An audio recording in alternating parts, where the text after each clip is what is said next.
Assalamualaikum dan salam sejahtera. Berita Pagi Sarawak edisi Isnin 30 November bersama saya, Abang Muasli Abang Abdul Samad. Kita mulakan dengan perkembangan ini. Kementerian Pengangkutan Sarawak menyokong permintaan Persatuan Industri Maritim Sarawak, SAMIN, dan Persatuan Pemilik Kapal Sarawak dan Sabah, SSSA, untuk mendapatkan pengecualian daripada pengoperasian kapal tangki minyak lambung tunggal di persisiran serta sungai di Sarawak. Menterinya Datuk Lee Kim Shin dalam satu kenyataan berkata beliau telah mengemukakan surat kepada Kementerian Pengangkutan Malaysia pada 20 November lepas untuk mendapatkan pengecualian tersebut.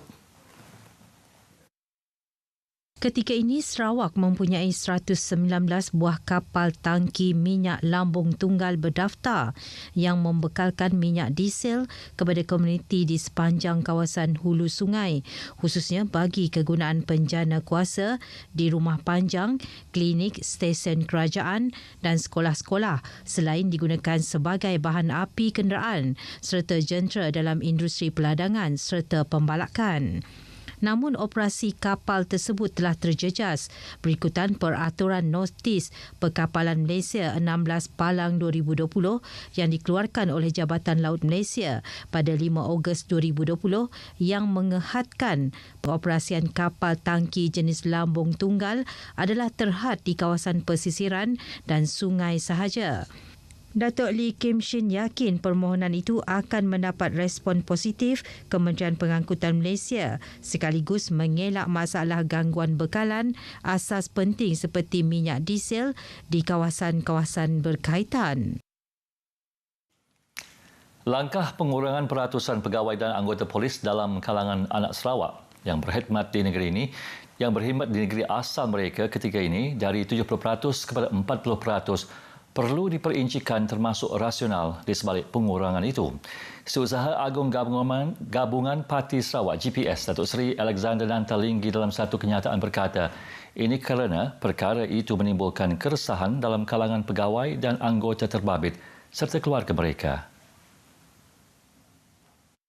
Sebagai wakil rakyat yang mewakili suara rakyat Sarawak, Datuk Seri Alexander yang juga Menteri Perdagangan Dalam Negeri dan Hal Ehwal Pengguna KPDN HEP berkata perkara tersebut perlu dibangkitkan untuk diberi perhatian sewajarnya oleh pengurusan tertinggi PDRM di Bukit Aman. Beliau berkata proses itu tidak menjadi halangan jika ia membabitkan pegawai yang berpotensi untuk peluang kenaikan pangkat sama ada dipindahkan bertugas ke Bukit Aman, negeri atau daerah lain di luar Sarawak.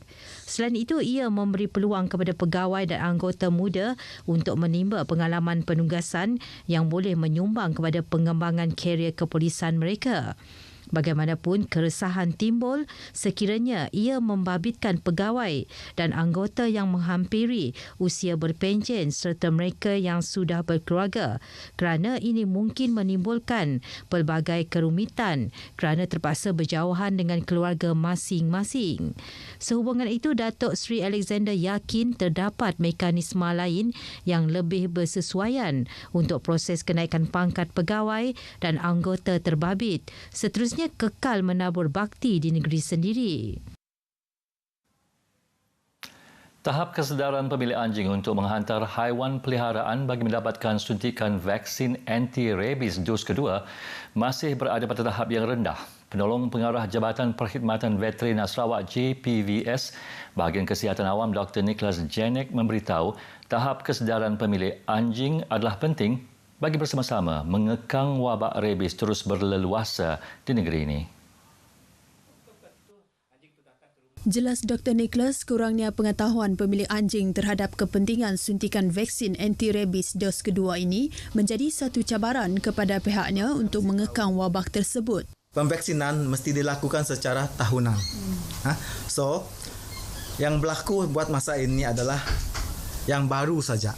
Yang haiwan anjing-anjing yang baru saja yang pergi datang, that's first timer. Tapi yang sepatut di-repeat yang untuk booster, second or third dose kurang. Beliau turut mendedahkan pada tahun lepas saja jumlah yang menerima dos pertama dan kedua mencatatkan penurunan kepada 50,205 ekor anjing berbanding pada tahun 2018 iaitu sebanyak 66,371 ekor. Dr. Nicholas berkata demikian ketika ditemui RTM di Ibu Pejabat JPVS Jalan Semenggok, Kuching. Dalam masa sama, beliau menasihati pemilik anjing supaya mendapatkan lesen untuk haiwan peliharaan daripada majlis tempatan masing-masing. Selain itu, pastikan anjing kesayangan tidak berkeliaran di jalanan selain memberi nutrisi yang secukupnya.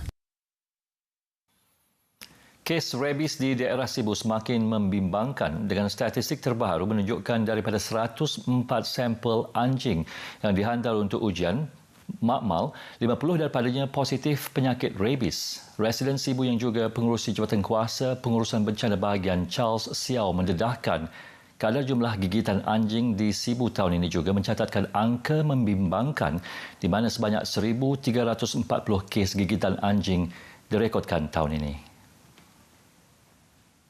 Jelasnya, usaha membendung wabak rabies ini akan terus diberi penekanan serius dengan pelbagai inisiatif termasuk penangkapan anjing liar, kempen vaksin rabies kepada anjing peliharaan dan kempen kesedaran mengenai wabak ini. Setakat ini, sejumlah 1,801 ekor anjing liar telah ditangkap sepanjang tahun ini dan 4,105 ekor anjing peliharaan telah diberi suntikan vaksin anti-rabies. Beliau ditemui media selepas program mengutip sampah sambil beriadah di kampung Nangka Sibu.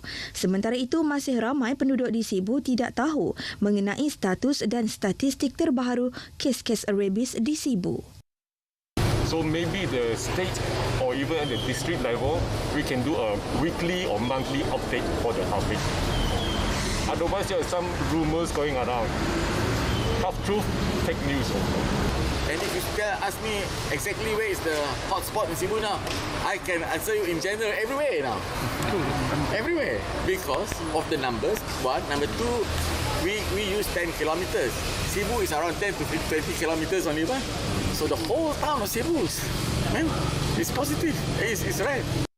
Tahun ini, 3 kematian telah direkodkan di Sibu akibat wabak tersebut. Sementara itu, orang ramai diingatkan untuk membuang bekas pelitup separuh muka mereka dengan betul bagi mengelak risiko kesihatan kepada orang lain. Dr. Anwar Rabai berkata ini kerana pihaknya mendapati banyak bekas pelitup separuh muka dibuang di merata-rata tempat oleh mereka yang tidak bertanggungjawab. Jelasnya, menerusi program plogging atau mengutip sampah sambil beriadah di Kampung Nangka, banyak bekas pelitup separuh muka ditemui dibuang di merata tempat.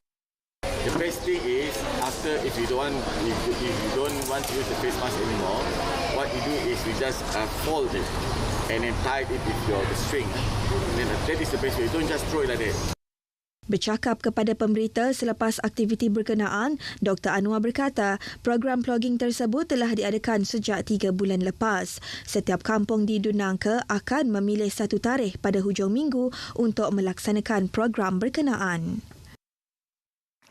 Pantai Kampung Peliau di Berkenu yang cantik dan aktiviti-aktiviti menarik yang diadakan di pantai tersebut dicadang untuk dimuatkan dalam kalender pelancongan negeri Sarawak. Menteri Muda, Wanita, Keluarga dan Pembangunan Kanak-kanak, Datuk Rosi Yunus berkata perkara itu akan dibawa kepada Menteri Pelancongan, Kesenian dan Kebudayaan Sarawak, Datuk Abdul Karim Rahman Hamzah untuk dibincangkan. Datuk Rozi berkata Pantai Kampung Peliau yang berdekatan dengan Pantai Bungai merupakan satu destinasi pelancongan yang menarik kerana mempunyai pantai yang cantik dan bersih. Kita lihat kita sudah ada produk. Produk kita satu pantai yang cantik, kemudahan yang telah disediakan. Jadi maksudnya kita ada produk untuk kita menunggu kedatangan pelancong. Beliau berucap pada majlis perasmian tamu dan pasar malam Pantai Kampung Peliau di Berkenu Miri. Mengenai penganjuran tamu dan pasar malam tersebut, Datuk Rozi yakin ia dapat memberi peluang kepada penduduk setempat meningkatkan ekonomi mereka. Sebanyak 24 gerai termasuk 5 daripada Persatuan Penjaja Sarawak berniaga di tempat tersebut. 40 orang warga emas di Kampung Luak Miri menerima kenyalang Gold Card KGC iaitu inisiatif Kerajaan Sarawak dalam menjaga kebajikan dan kesejahteraan warga emas di negeri ini. Majlis penyerahan KGC kepada para penerima disempurnakan ahli Dewan Undangan Negeri Piasau merangkap Menteri Muda Pelancongan Kebudayaan dan Kesenian Datuk Sebastian Ting. Menurut Datuk Sebastian, pelbagai manfaat boleh dinikmati oleh pemegang KGC termasuk diskaun rawatan di klinik atau hospital, tiket penerbangan dan pengangkutan, perlindungan insurans serta diskaun pembelian barangan keperluan.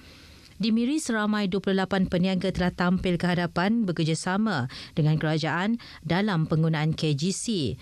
Antaranya kedai Winlife yang menjual produk kesihatan, Frisia Express pengangkutan, Bright Smile Dental Klinik Kesihatan dan Vision World Optik. Perbadanan Kemajuan Filem Nasional Malaysia, FINAS Cawan Sarawak, komited membangunkan industri kreatif Borneo untuk mempertingkat kemahiran penggiat seni dalam penerbitan filem.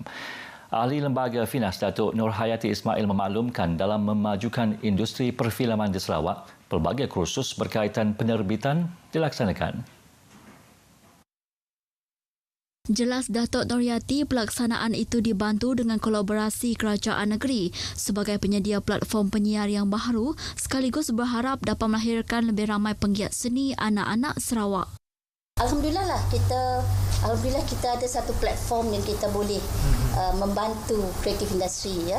Kalau orang Sarawak nak produce filem, dia mesti ada that capability.